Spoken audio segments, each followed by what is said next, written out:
phone rang at exactly 11:47 p.m. Dante Moretti was in the middle of a meeting that could have started a war. 6 of the most dangerous men in Valmont sat around his mahogany table, their voices low and clipped, their eyes hard. Maps spread across the surface. Numbers that meant blood money. A dispute that had been simmering for 3 weeks had finally boiled over, and Dante was the only force in the room cold enough to hold it together. His private phone never rang during meetings. No one dared. The rule was absolute, etched into every person who worked for him, feared him, or owed him their life. You did not call that number unless the city itself was burning. He glanced at the screen. Unknown. Every man at the table went still. Gabriel Ross, his head of security, placed one hand quietly beneath the table. The room held its breath. Dante answered. The silence on the other end lasted 3 seconds. Long enough to feel like a held knife. Then came a sound so small, so fragile, so completely out of place in his world, that something deep in his chest cracked open like old concrete. A child's voice, barely above a whisper. "My mommy won't wake up." The line went dead. Dante stood up so fast his chair scraped back and collided with the wall behind him. Every man at the table froze. In 12 years of running the Moretti syndicate, not one of them had ever seen Dante Moretti move without calculation, without control. He was already walking out the door. "Boss," Gabriel started. "Get the cars." That was all he said. And every man in that room knew, whatever was happening on the other end of that call, the entire city was about to feel it. But to understand why 4 words from a 6-year-old could stop the most feared man in Valmont cold, you have to go back to the beginning. Back to a woman nobody noticed. Back to a file that was never supposed to be found. Back to a truth buried so deep, it nearly took 2 lives to pull it into the light. Elena Hayes arrived at Moretti Tower every morning at 7:52 a.m. Not 8 o'clock. Not 7:55. Always 7:52, because she had learned a long time ago that the 8 minutes before the official start of the workday were the most useful. No one asked questions at 7:52. No one was watching yet. She was 32 years old, though most of her colleagues assumed she was younger. Something about the way she moved, quietly and without waste, like a woman who had trained herself to take up as little space as possible. Her dark hair was always pulled back. Her clothes were always precise. Her face gave away nothing. They called her just the secretary. Said it with the casual cruelty of people who believe that what a person does defines what they are worth. She organized Dante's calendar, filtered his correspondence, maintained the archives for the Foundation's medical and charitable work, and managed the flow of information across an office that ran on razor-sharp discretion. She did all of this without complaint, without ambition, without, as far as anyone could tell, a single personal attachment to the empire she served. What they didn't know, what she had worked very hard to ensure they would never know, was that before she became Elena Hayes, executive secretary, she had been Elena Hayes, emergency trauma nurse. One of the best in the city. The kind who could read a patient's vitals from across a room and know, before the monitors screamed, that something was going wrong. Her license had been destroyed 3 years ago. A deliberate campaign of false accusations. A patient death she had tried to prevent, attributed to her negligence. Paperwork that had been altered. Testimonies she could never fully contradict. The kind of institutional destruction that leaves no fingerprints and no appeal. She had lost everything. Everything except Lily. Lily Hayes was 6 years old and had her mother's dark eyes and a laugh that could soften the hardest room. She had been placed with Elena during the worst stretch of the investigations, a foster placement that was supposed to be temporary, and she had simply never left. Not because the system kept her there, but because Elena refused to let her go. She had fought for the adoption the same way she had once fought for patients in critical condition, quietly, relentlessly, and without any intention of losing. Every morning, Elena dropped Lily at school, arrived at Moretti Tower at 7:52, and spent the next 9 hours being invisible. It was on a Tuesday, 3 weeks before everything changed, that she found the file. She had been sorting through a cabinet of old medical and administrative documents scheduled for disposal. Outdated Foundation records, duplicated correspondence, routine material that had outlived its legal retention period. The work was tedious. She was halfway through the second drawer when her fingers closed around a folder that had been pressed flat against the very back of the cabinet, sandwiched between a water-damaged invoice and a stack of blank forms. It had no label, no file number, no name printed on the cover. She almost set it aside. Almost. But something, the weight of it, perhaps, or the quality of the paper, made her open it. The name at the top of the first page stopped her cold. Isabella Moretti, Dante's mother. Elena knew the story the way everyone in Valmont knew it. Isabella Moretti had died 5 years ago, privately and quickly, after what the family had described as a sudden decline from a long illness. She had been cared for by the Foundation's own physicians. Her death had been quiet, dignified, and above all, unquestioned. Elena looked at the first page of the file, then the second, then the third. Her nursing instincts didn't switch on slowly. They hit her all at once, like a cold wave. The medication dosages were wrong. Not slightly miscalculated, wrong in a way that was impossible to attribute to error. The kind of wrong that required intention. Several drugs had been prescribed in combinations that any trained clinician would recognize as contraindicated. Others had been administered at intervals that no legitimate treatment protocol would ever recommend. And beneath each entry, signed by a physician whose name she did not recognize, were progress notes that described a patient improving, while the actual medication records told the story of a body being systematically destroyed from the inside. Someone had tampered with this file, and then someone had hidden it at the back of a cabinet and hoped it would simply disappear. Elena sat completely still for 43 seconds. Then she carefully closed the folder, tucked it into the stack of documents on her desk, and went back to work as though nothing had happened. But her mind was already running. If you're enjoying the story so far, hit that like button and subscribe.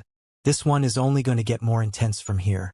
That night, after Lily was asleep, Elena spread the copied pages across her kitchen table. She had not taken the original. She was smarter than that. She had used the small scanner in the archive room, a machine so old and unremarkable that no one had thought to put it on the office monitoring system, and she had reproduced every page with the quiet efficiency of a woman who had once processed medical evidence under emergency conditions. She worked for 3 hours. By the time she was finished, the picture was undeniable.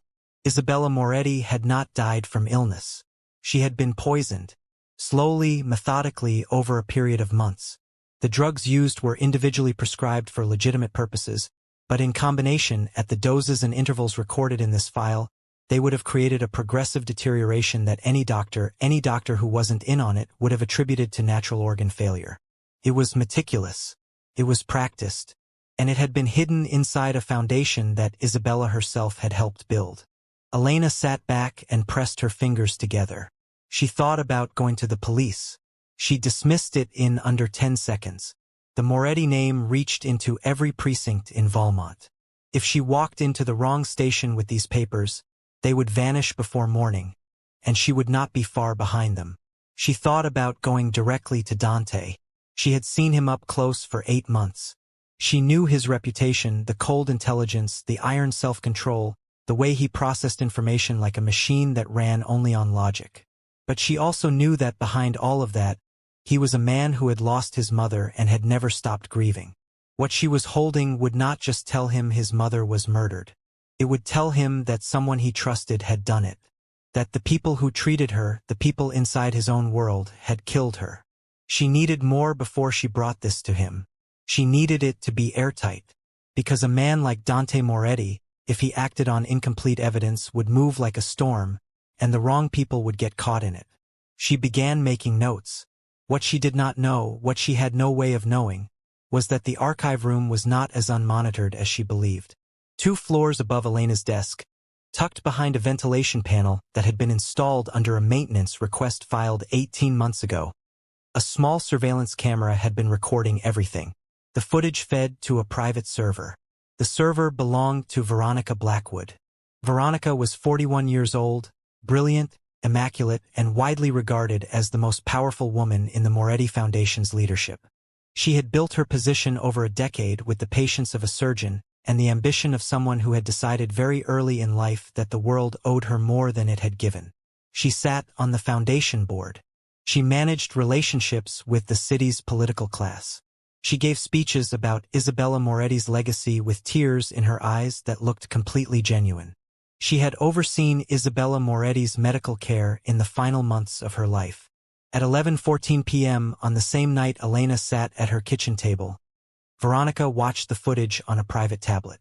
She watched Elena scan each page of the hidden file. She watched Elena leave the archive room with the copies tucked inside her jacket. She set the tablet down and looked out her window at the city. She just signed her own death warrant, she said calmly. She picked up her phone and dialed a number. Find out everything there is to know about Elena Hayes, she said, when the call connected. Where she lives, who she cares about, what she's afraid of losing. She hung up. She poured herself a glass of wine and went to bed. Elena spent the next 4 days digging. She moved carefully, methodically, the way she had once worked a trauma bay. One task at a time, no wasted motion, full attention on what was in front of her. She used public medical databases, accessed through legitimate nursing credentials she had retained even after her license was revoked. She cross-referenced the medication names from the file against known pharmaceutical interaction studies. She traced the signatures on the progress notes to a Dr. Marcus Hale, a physician who had, according to public records, died in a car accident 16 months after Isabella Moretti's death. She found the death announcement buried in a local news archive. Single vehicle accident. Rural road. No witnesses. She stared at the screen for a long time. Then she found something else. The Moretti Foundation's pharmaceutical procurement records, not the current ones, which were locked behind layers of administrative access, but an older batch that had been filed as part of an annual report 2 years before Isabella's death. Cross-referenced against the drug names in the hidden file, they showed something that made Elena's hands go cold. The medications used in Isabella's treatment had been ordered in quantities far exceeding what a single patient would ever need. The surplus had been logged under a secondary account code. The account code traced back to a departmental budget line controlled by the Vice President of Medical Affairs, Veronica Blackwood. Elena sat back. She closed her eyes. She made herself breathe. She now had motive, method, and a paper trail. Not a complete one, there were gaps a good lawyer could walk through, but enough. Enough to make Dante ask the right questions. Enough to start something that could not be stopped. She needed to move the evidence somewhere safe. Her apartment had one security camera in the lobby that she already knew was intermittently offline. Her office was compromised. She understood that now, though she didn't know the full extent. She needed somewhere the evidence could survive even if she couldn't. She looked at the bookshelf in the corner of her kitchen. Lily's fairy tale book sat on the second shelf. A thick, beloved volume with a cracked spine and hand-drawn stars on the cover that Lily had put there herself with gold marker. Elena had read it to her daughter so many times she knew half of it by memory. She picked it up.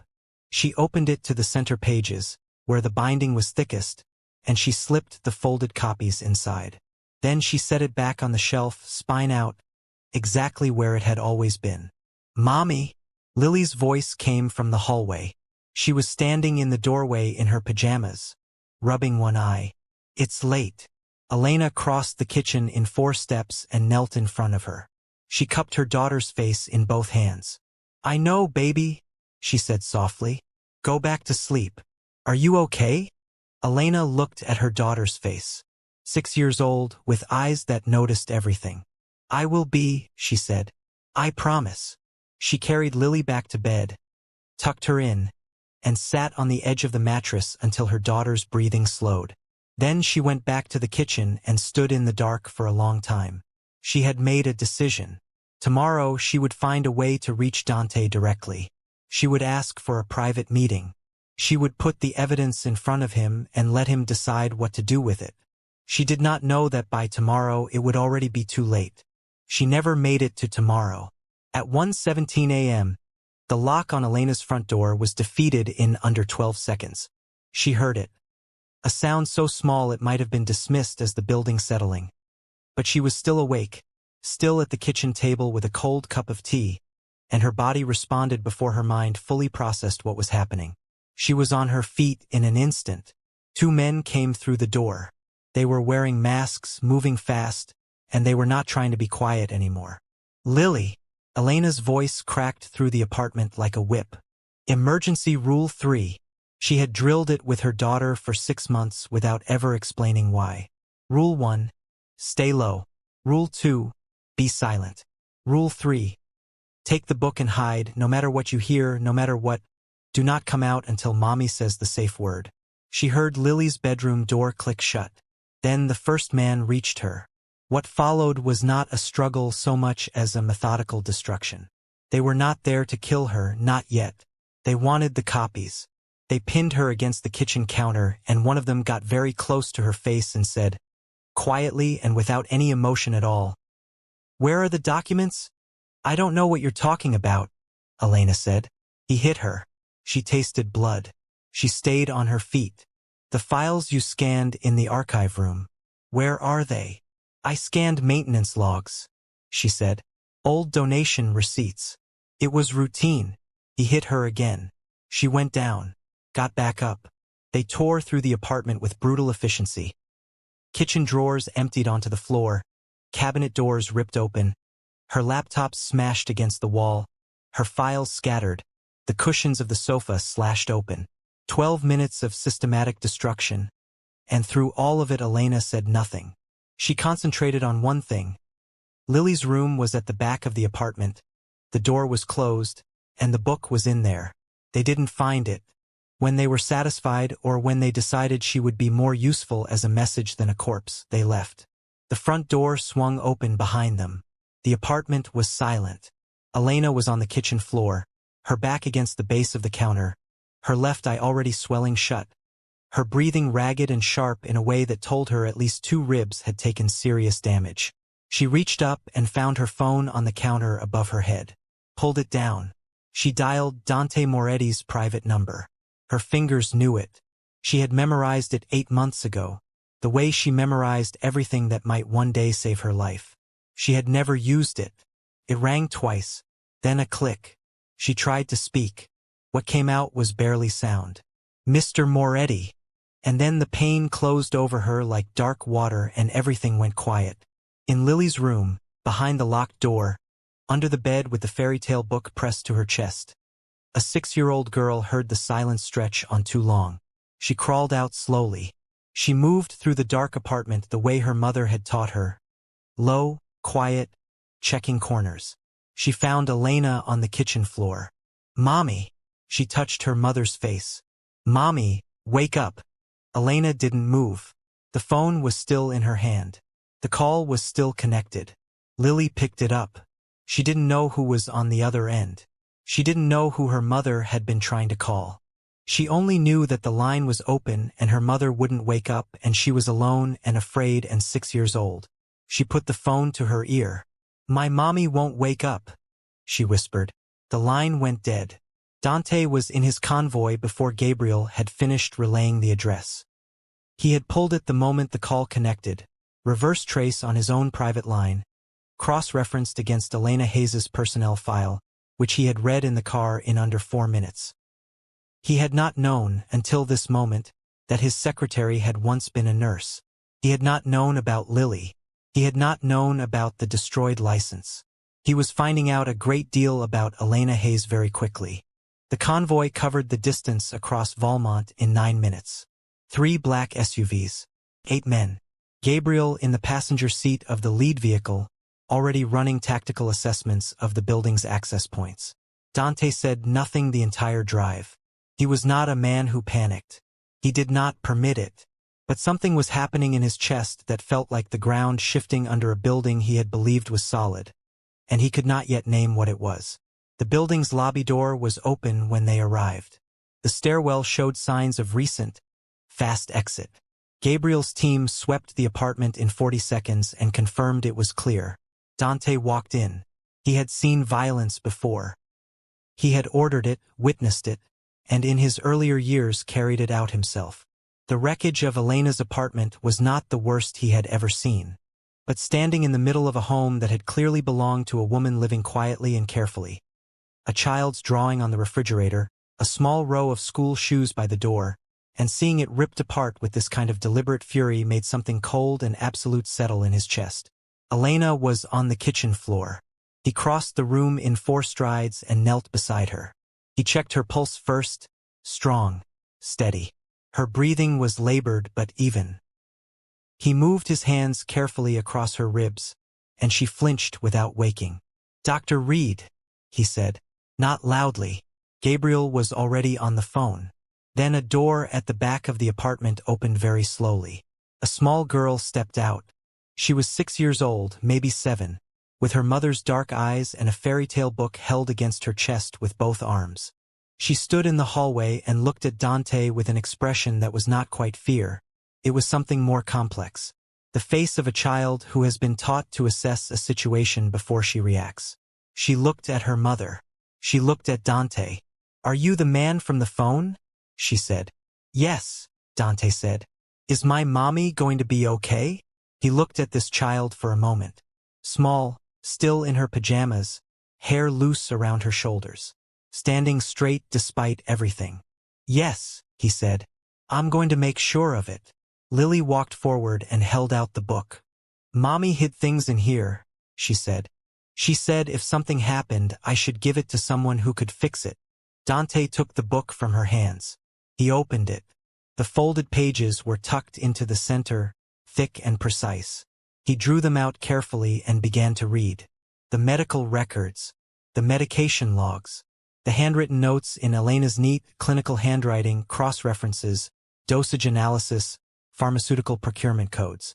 And at the very back, sealed in a small envelope that had been folded with the rest, a letter.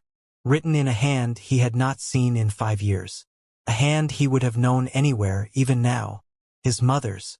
He stood very still. He opened the envelope. If this story has you gripped, don't forget to subscribe and leave a comment. Tell me, did you see this coming? The letter was written on plain white stationery. 3 pages, front only, in his mother's careful, slightly slanted script. Dated 11 days before her death. "My darling Dante, if you are reading this, then what I feared has already happened, and I am no longer able to tell you myself. I did not want to frighten you while I still had hope that I was wrong. I spent a long time telling myself I was imagining things. Sick people imagine things. Frightened people imagine things. But I have been a careful woman my entire life, and I know the difference between fear and fact. I believe someone in this family's inner circle is making me sicker. Not the illness. Something else. I notice things, the timing of when I feel worst, the medications that seem to change without explanation, the doctor who visits at strange hours and asks questions that have nothing to do with my treatment. I have tried to keep my own notes. I have tried to leave you something that proves what I cannot say aloud without becoming a woman who is dismissed as confused and dying. I do not know who to trust, so I am trusting the future. I am trusting that this letter finds its way to you, and that when it does, the right person will help you understand what it means. Protect yourself. Be careful who you love. And know that everything I built for you. Your mother, Isabella. Dante read it 3 times. He stood in the wreckage of his secretary's kitchen, his mother's letter in his hands, his face completely still. Gabriel was watching him from the doorway. Gabriel had worked for Dante Moretti for 11 years, had stood beside him through things that would have broken most men, and he had never once seen his boss lose control. But he had also never seen him look the way he looked right now. Not angry, not cold, but something older and heavier. Like a man who has just found out that the grief he has been carrying for 5 years was never just grief. It was evidence. "Gabriel," Dante said. "Boss. The 2 men who did this. I want them by morning." "Yes, sir. And I want to know who sent them." Gabriel nodded once and stepped out. Dante set the letter down carefully. He looked at Lily, who was sitting on the one kitchen chair that hadn't been knocked over, watching him with those steady, dark eyes. "What's your name?" he asked. "Lily Hayes." "How old are you, Lily?" 6 3/4, she said seriously. Despite everything. Despite the letter in his hand and the woman on the floor and the rage building quietly behind his sternum. Something shifted very briefly in his expression. "You were very brave tonight," he said. "Mommy taught me the rules," Lily said. She said if I followed the rules, everything would be okay. She was right. Dr. Samuel Reed arrived 18 minutes later. He was 60 years old, Dante's personal physician for a decade, and one of the few people in Valmont that Dante trusted without reservation. He assessed Elena quickly and thoroughly, gave Dante a report in precise medical language, and arranged for a private ambulance to transport her to the secure clinic on the estate's grounds. 2 fractured ribs, left side, concussion, moderate, soft tissue damage to face and upper arms consistent with a sustained physical assault. Reed's voice was steady. She is not in danger. She'll need monitoring for 48 hours and rest for 2 weeks. She's strong. She was a trauma nurse, Dante said. Reed looked at him. I know. I can tell from the way she positioned herself when she went down. She protected her head instinctively. If she hadn't, the head injury would have been significantly worse. Elena was moved carefully. Lily went with her, holding her mother's hand in the ambulance, the fairy tale book still under one arm. Dante remained in the apartment for another 20 minutes. He walked through each room slowly. He looked at the school shoes by the door, the drawing on the refrigerator, a crayon rendering of 2 figures, a tall woman and a small girl, standing in front of what appeared to be a hospital. Beneath it, in large, uncertain letters, Mommy and me when you get your job back. He stood in front of it for a long time. Then he turned around and walked out. By dawn, Gabriel had the names of the 2 men who had attacked Elena's apartment. Victor Kane's people. Victor was Veronica Blackwood's enforcer. Dante knew the name, knew the face, had encountered his work on the edges of Foundation operations but never had reason to pull the thread. The thread was now pulled. By noon, a former pharmaceutical director named Benjamin Clark, a man Dante's team had believed was in hiding somewhere in the south of the country, appeared at the estate's service entrance with a briefcase and a very pale face. Benjamin Clark had, until 3 years ago, overseen procurement for the Moretti Foundation's medical division. He had disappeared shortly after Isabella Moretti's death. Elena woke up on the second morning in a room that smelled of antiseptic and fresh linen. Her ribs told her where she was before her eyes fully opened. The sharp, precise ache of strapped fractures, familiar from years of watching patients describe it. She had never expected to feel it herself. She turned her head carefully. Lily was asleep in the chair beside the bed, curled sideways, one cheek pressed against her own folded hands, the fairy tale book on the floor where it had slid from her lap sometime in the night. Elena stared at her daughter's face for a long moment. The slow, steady breathing, the complete, trusting unconsciousness of a child who had been told she was safe and had chosen to believe it. Something tightened in Elena's chest that had nothing to do with the fractured ribs. She hasn't left that chair. The voice came from the doorway. She turned to find Dante Moretti standing at the threshold, one shoulder against the frame, watching her with an expression she couldn't immediately read. He looked different outside the tower. Still precise, still contained, but less architectural somehow.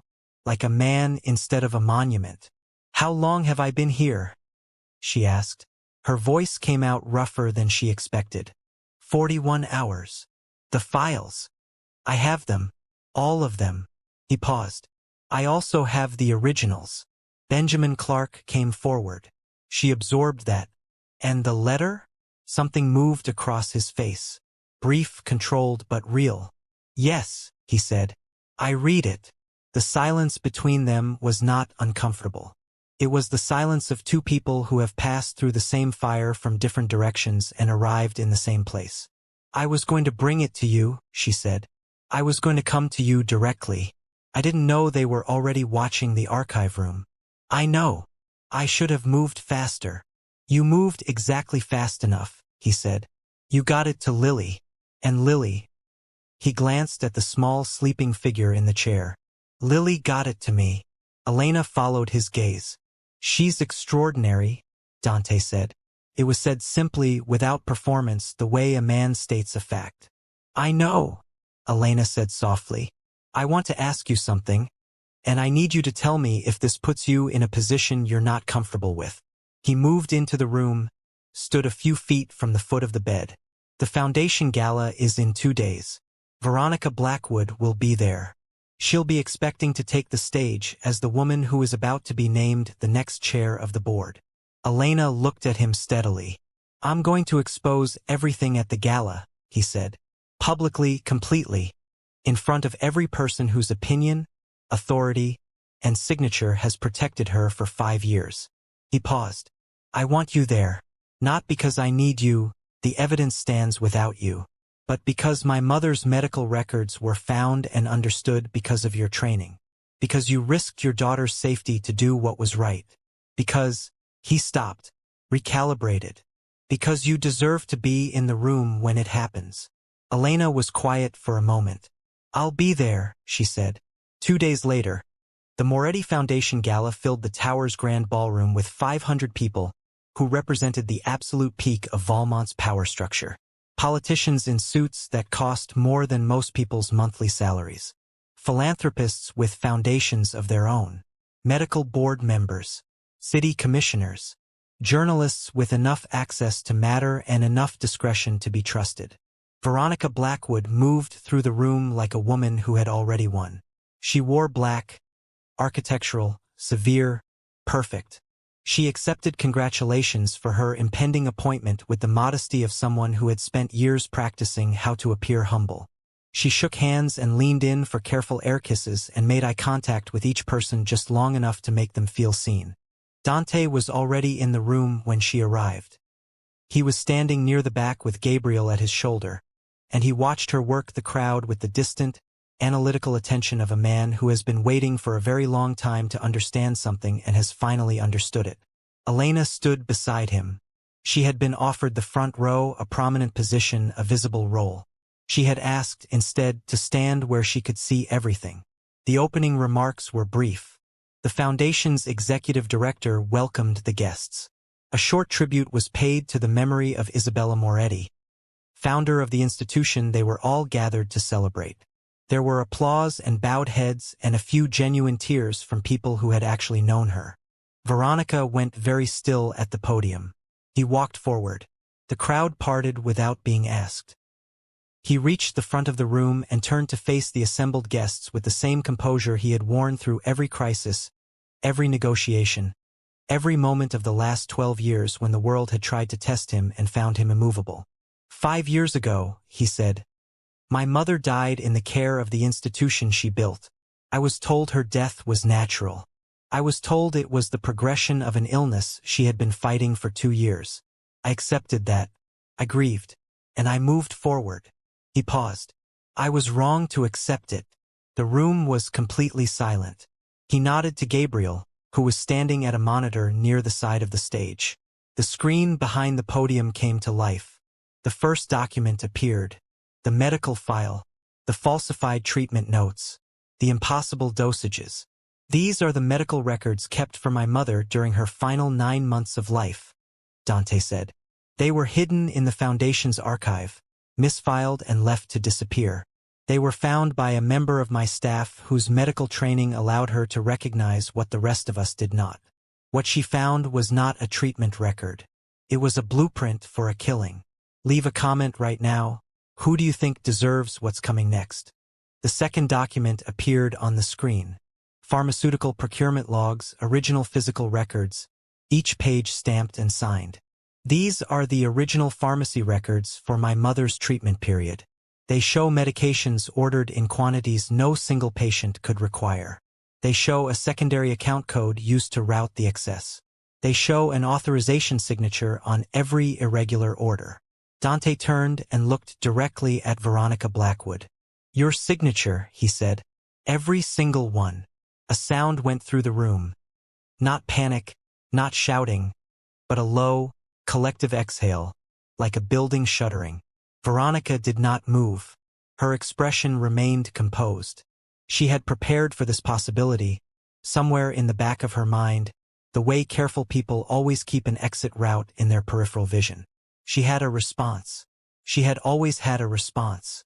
This is a fabrication, she said clearly, orchestrated by a disgraced nurse who illegally accessed confidential medical files and a man who cannot accept that his mother simply died.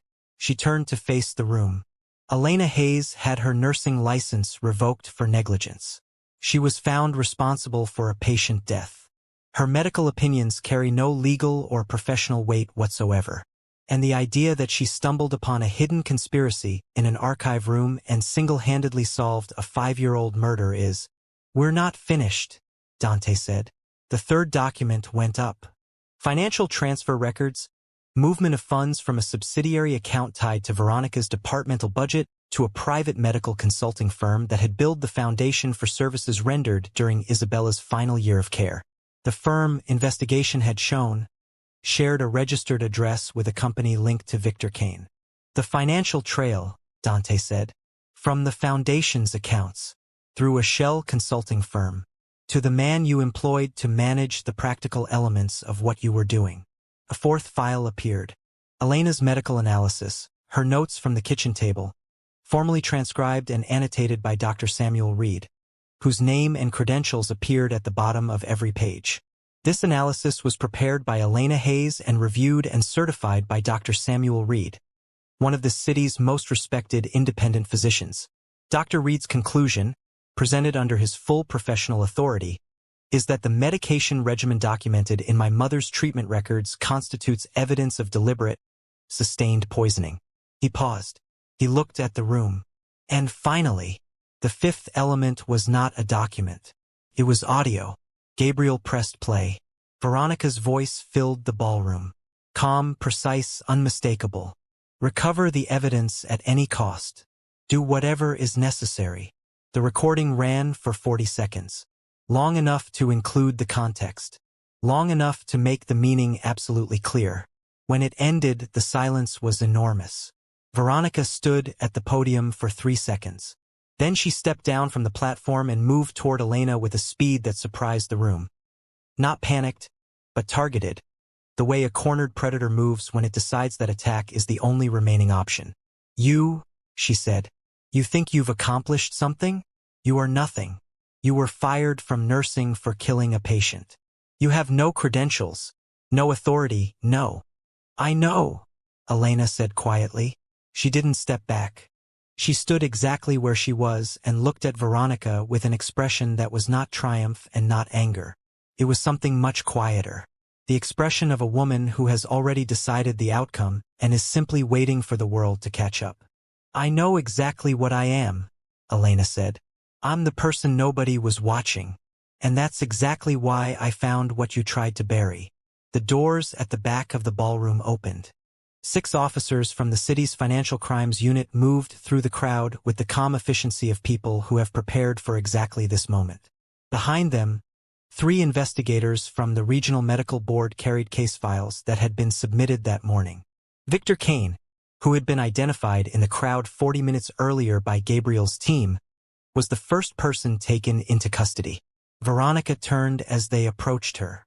She looked at the officers. She looked at Dante. She looked at the room full of 500 witnesses who had heard everything and would not forget it. She said nothing. She was led out of the ballroom with her hands behind her back and her head held high, because she was the kind of woman who could not stop performing even at the very end. The ballroom remained silent until the doors closed behind her. Then the murmur began, slow at first, then rising, the sound of an entire city's power structure recalibrating itself around a truth it could no longer avoid. Months passed. The investigations moved through the legal system with the thorough deliberateness that cases of this magnitude require. Veronica Blackwood was formally charged on 14 counts, including conspiracy to commit murder, fraud, and obstruction of justice. Victor Kane entered a plea arrangement. Dr. Marcus Hale's death was reopened and reclassified as suspicious pending further review. Benjamin Clark's testimony proved to be the structural center of the prosecution's case. He had kept the original records not out of noble principle but out of fear, the instinct of a cautious man who understood that the only thing keeping him safe was the information he possessed. He had been right. Elena's nursing license was formally reinstated on a Tuesday morning in November. She received the notification by post. A plain letter, official stationery, 2 paragraphs. She read it at the kitchen table with her morning coffee and then set it down carefully. Lily looked up from her cereal. Is that good news? Elena looked at her daughter. Yes, she said. Very good news. 3 weeks later, the Moretti Foundation announced the establishment of the Isabella Moretti Community Medical Center, a free clinic serving the city's lower-income districts, operating on the foundation's endowment and staffed by qualified practitioners working on a rotating volunteer model. The directorship had been quietly offered and quietly accepted. Elena's name was on the door. She was locking up the clinic on a Thursday evening, 6 months after the gala, when she heard a car pull into the small car park across the street. She had learned, in the months since everything happened, to notice cars, to check exits, to carry her phone unlocked in her jacket pocket. Some habits, once formed, do not fully dissolve. But she recognized the car. She finished locking the door and turned around. Dante Moretti was standing on the pavement 10 feet away. He was not in a suit tonight. Dark coat, no tie, the slightly unfamiliar look of a man who has allowed himself one evening without armor. He was holding a white rose. He held it out. She crossed the distance between them and took it. "How is Lily?" he asked. "She starts a new school in January," Elena said. "She's already decided she wants to be a doctor." "That tracks," he said. A pause. "The kind that doesn't need to be filled."